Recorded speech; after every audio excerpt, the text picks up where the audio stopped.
नमस्कार दोस्तों, आप सभी का स्वागत है। कल बताइए होगा centre from imagination to reality के अगले वीडियो में। तो आज के इस वीडियो में हम बात करेंगे कपालभाति प्राणायाम के बारे में। तो कपालभाति प्राणायाम होता क्या है और उसको कैसे करना है और क्या सावधानी बरतनी है, इन सब के बारे में हम बात करेंगे। तो कपालभाति प्राणायाम का पहले मतलब जान लेते हैं। कपाल यानी सर और भाति यानी चमकना। तो कपालभाति शब्द का अर्थ है माथे का चमकना। जी हाँ, ये सच है कि कपालभाति प्राणायाम अगर आप अच्छे से कर रहे हो और सही तरीके से कर रहे हो तो आपका माथा चमकता है।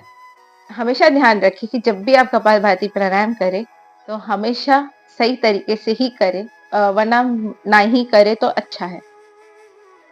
और चलिए जानते हैं कपालभाति प्राणायाम करने के लिए क्या करना होगा।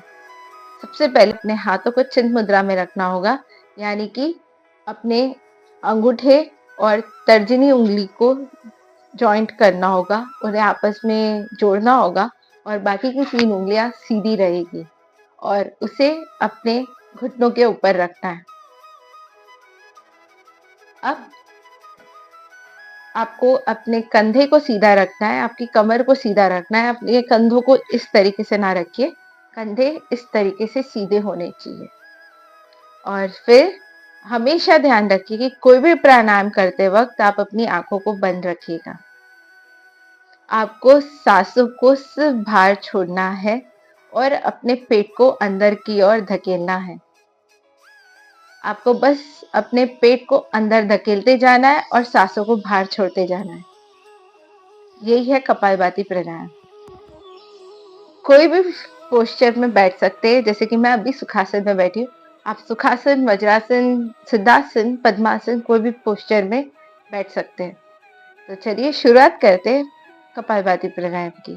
तो सबसे पहले अपने हाथों को रख लीजिए इस तरीके से, आंखें बंद कीजिए, कमर सीधी कर लीजिए और कंधों को भी सीधा रखिए।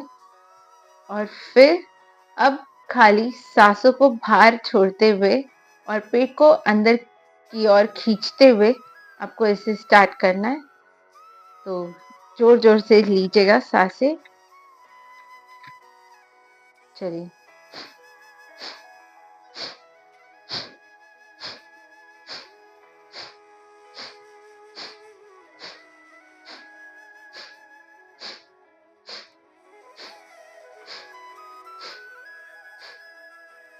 तो इस तरीके से करना होता है।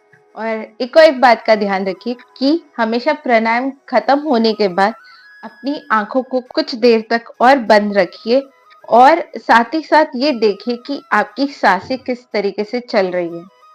आप देखेंगे कि आपकी सांसें किस तरीके से तेज होती है कपालभाति करने के बाद, और फिर कुछ मिनट उसे लगते हैं कि वो सामान्य स्पीड पे या सामान्य गति पे आ जाए वापस। इसलिए ज़रूरी है कि आप प्राणायाम करने के बाद अपनी आँखों को बंद रखिए और अपनी साँसों को देखिए कि वो किस तरह से चल रही है। ये देखिए कि कपालभाति प्राणायाम का असर क्या हुआ है। तो सबसे पहले प्राणायाम शुरू करने के पहले आप अपनी साँसों को गिनिए। 1 मिनट तक अपनी साँसों को गिनिए और प्राणायाम करने के बाद जब आपकी साँसें सामान्य हो जाए उसके बाद गिनिए। तो आप देखेंगे कि किस तरह आपकी सांसों में बदलाव आया है। और चलिए अब जानते हैं कि कपालभाति प्राणायाम के फायदे क्या होते हैं। तो कपालभाति प्राणायाम का सबसे पहला फायदा तो यही है कि आपका माथा चमकने लगता है। दूसरी चीज ये है कि आप सही तरीके से सोच पाते हैं। तीसरा कि आप देखेंगे स्ट्रेस और एंजाइटी से आराम मिलता है। और आप ये भी देखेंगे कि आपको कपालभाति प्राणायाम करने से आपका मन शांत होता है, आप सही तरीके से सोच पाते हैं। और अगर आप ये सुबह करते हैं तो आपका दिन भी अच्छा जाएगा। आप ये भी देखेंगे कि आप जिस तरीके से सोचते हैं उसमें भी फर्क आता है। तो चलिए, इसके दुष्प्रभाव सिर्फ यही है कि आपको इसे सही तरीके से करना होगा, वरना गलत करने से कुछ गलत चीजें हो सकती है। और तो एक और एक चीज ये है कि जो मैंने आपसे कहा कि आपकी सांसें तेज होती है कपालभाति करने के बाद, और जो सामान्य होती है जब तक आपकी सांसें, तो ये आपकी दोनों नाड़ियों को एक्टिवेट कर देती है। और जब आपकी दोनों नाड़ियां एक्टिवेट हो जाती है, इसका ये मतलब है आपकी सुषुम्ना नाड़ी चलने लगती है। तो काफी लोग जिनको कुंडली जगाने की इच्छा होती है वो ये प्राणायाम जरूर करें। और साथ ही साथ आप देखेंगे कि सुषुम्ना नाड़ी के चलने से आप जब प्राणायाम करने के बाद आसन करते हैं तो उसका भी असर होता है। तो आप इसे प्रैक्टिस कीजिए और इसके असर को खुद अपने शरीर में होते हुए देखिए।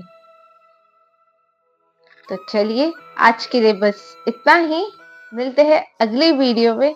तब तक अपना ध्यान रखिए, स्वस्थ बनिए, और वीडियो देखने के लिए धन्यवाद।